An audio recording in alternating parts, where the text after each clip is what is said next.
यह वीडियो उन महिलाओं के लिए बहुत महत्वपूर्ण है जिनका ब्लड ग्रुप निगेटिव में है, अर्थात ए निगेटिव हो, बी निगेटिव हो, ए बी निगेटिव हो या ओ निगेटिव हो। क्योंकि यदि आरएस फैक्टर निगेटिव है तो इससे संबंधित कुछ ऐसी महत्वपूर्ण बातें हैं जो हर महिलाओं को पता होनी ही चाहिए। क्योंकि प्रेगनेंसी के समय यदि आपका ब्लड ग्रुप निगेटिव में होता है तो कुछ ऐसी चीज़ें हैं जो प्रेगनेंसी के समय गर्भ में पल रहे बच्चे के लिए खतरनाक होती हैं। तो आज मैं उन्हीं बातों को बताना चाह रहा हूँ। यदि आपका ब्लड ग्रुप पॉजिटिव है तो आप इस वीडियो को स्किप भी कर सकते हैं, लेकिन आपको यह जानकारी जरूर पता होनी चाहिए ताकि आपके रिलेशंस में, आपकी फैमिली में यदि किसी का ब्लड ग्रुप निगेटिव है तो आपको ये बातें उन्हें बतानी चाहिए।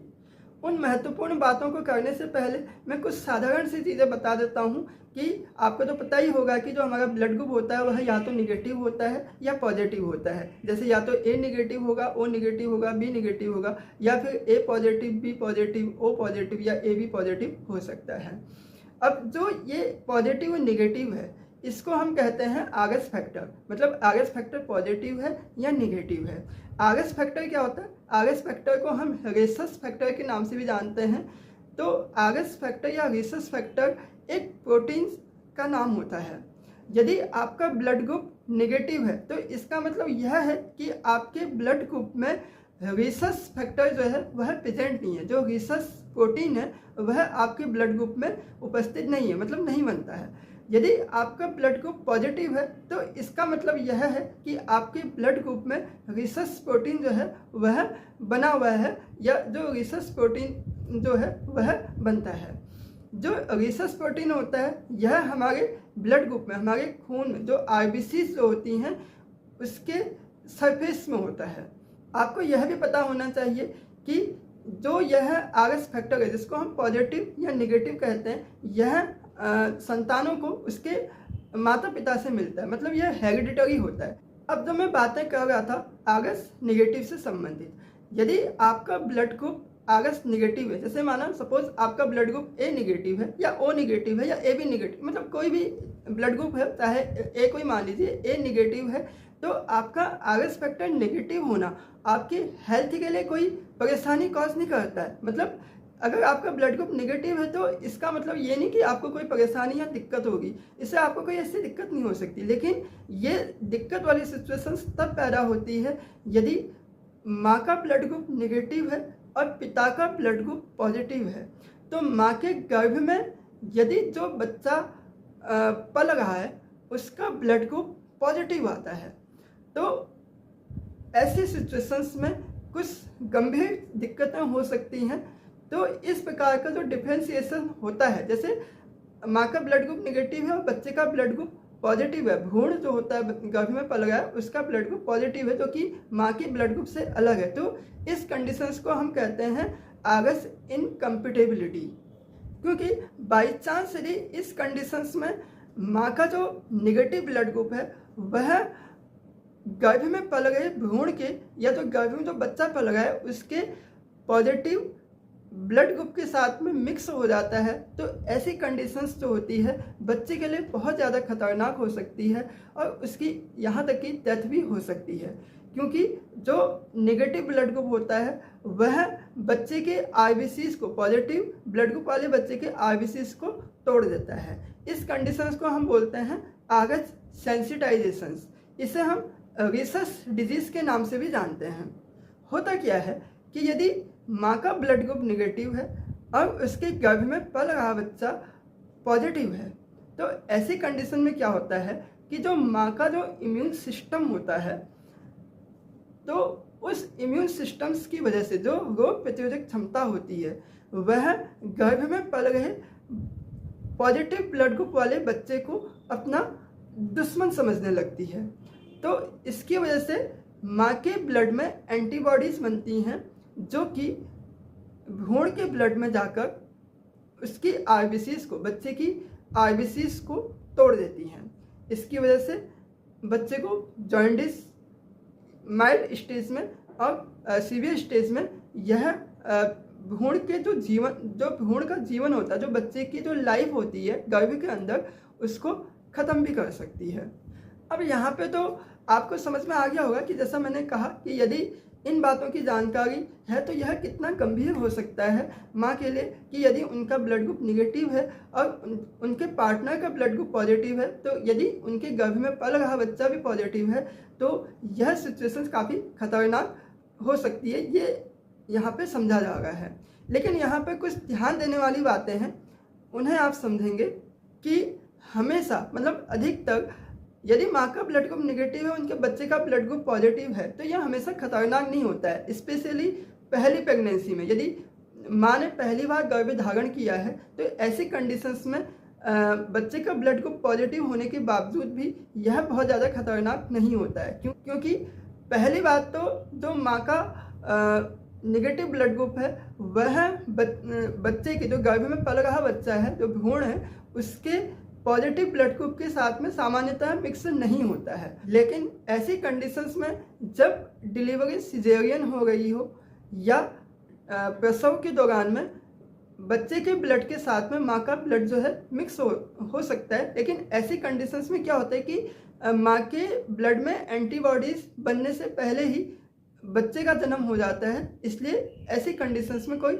हार्म्स या नुकसान नहीं होता है और एंटीबॉडीज नहीं बन पाती हैं। किंतु यदि निगेटिव ग्रुप वाली माँ सेकेंड टाइम भी जब प्रेग्नेंट होती है तो उसके गर्भ में पल रहा बच्चा यदि फिर से पॉजिटिव ब्लड ग्रुप वाला है तो सेकेंड टाइम की प्रेगनेंसी में आगस इनकम्पेटेबिलिटी या रिसस डिजीज बनने के चांसेस ज़्यादा हो जाते हैं। क्योंकि इस मामले में क्या होता है कि जो माँ की जो रोग प्रतिरोधक क्षमता है, जो माँ के ब्लड का इम्यून सिस्टम है, उससे पहले से ही एक्सपीरियंस है कि वह पॉजिटिव ब्लड ग्रुप के साथ में कैसा बिहेव कर सकता है।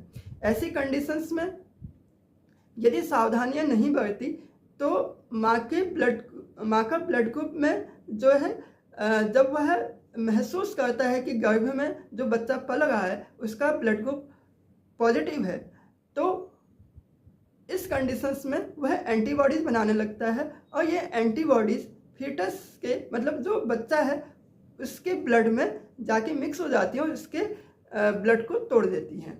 इस प्रकार से यह जो है बहुत ज़्यादा लाइफ थ्रेटनिंग हो जाता है बच्चे के लिए और इससे भ्रूण का विकास जो होता है वहीं पे थम जाता है, उसकी लाइफ जो है वहीं पे ख़त्म हो जाती है।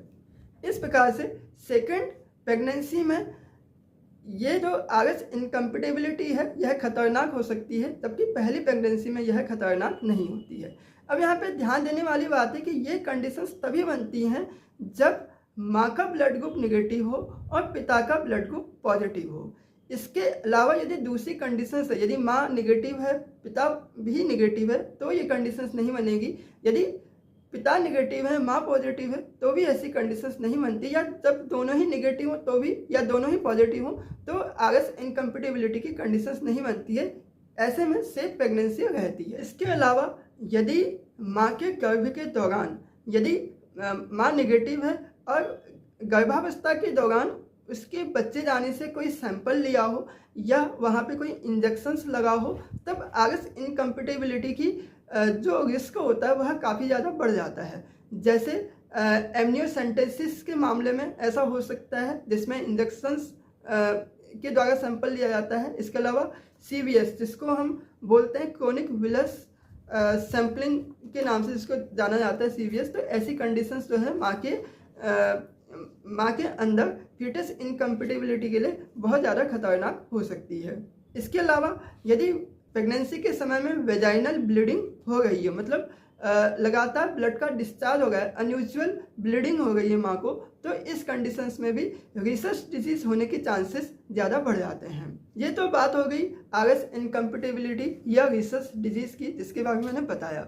अब हम बात करेंगे कि इससे हम कैसे बच सकते हैं। यदि आपको यह जानकारी है जो मैंने अभी बताया कि आरएच निगेटिव या आरएच इनकम्पेटेबिलिटी के बारे में जानकारी है, तो इससे बचाव काफ़ी आसान होता है। वैसे तो हर व्यक्ति को अपना ब्लड ग्रुप पता ही होता है कि वह निगेटिव है या पॉजिटिव है। यदि पता नहीं है और महिलाएं जब प्रेग्नेंट होती हैं तो उन्हें अपना ब्लड ग्रुप ज़रूर पता कर लेना चाहिए। यदि उनका ब्लड ग्रुप पॉजिटिव है तो या फिर उनका ब्लड ग्रुप निगेटिव है और पिता का ब्लड ग्रुप भी निगेटिव है तो ऐसी मतलब जो माँ के जो पति हैं उनका भी ब्लड ग्रुप निगेटिव है, तो ऐसी कंडीशंस में कोई भी दिक्कत नहीं होती है, आगे इनकम्पेटिबिलिटी या रिसेस डिजीज़ का कोई खतरा नहीं होता है। लेकिन यदि ब्लड टेस्ट करने पे प्रेगनेंसी के शुरुआती स्टेज में यदि आपने ब्लड टेस्ट किया और आपका ब्लड ग्रुप जो है आगस निगेटिव निकला और पिता का जो ब्लड ग्रुप है वह मतलब जो माँ के जो हस्बैंड है उनका ब्लड ग्रुप अगर आगस पॉजिटिव है, आपका ब्लड ग्रुप आगस निगेटिव है, तो ऐसी कंडीशंस में आपको डॉक्टर्स को बताना चाहिए। तो ऐसी कंडीशन में आपके जो चिकित्सक होते हैं, जो गायनोकोलॉजिस्ट होते हैं, वह एक इम्यूनोग्लोबुलिन का इंजेक्शंस देते हैं जिसको हम आगस आईजी या आगस रिसस इम्यूनोग्लोबुलिन के नाम से जानते हैं।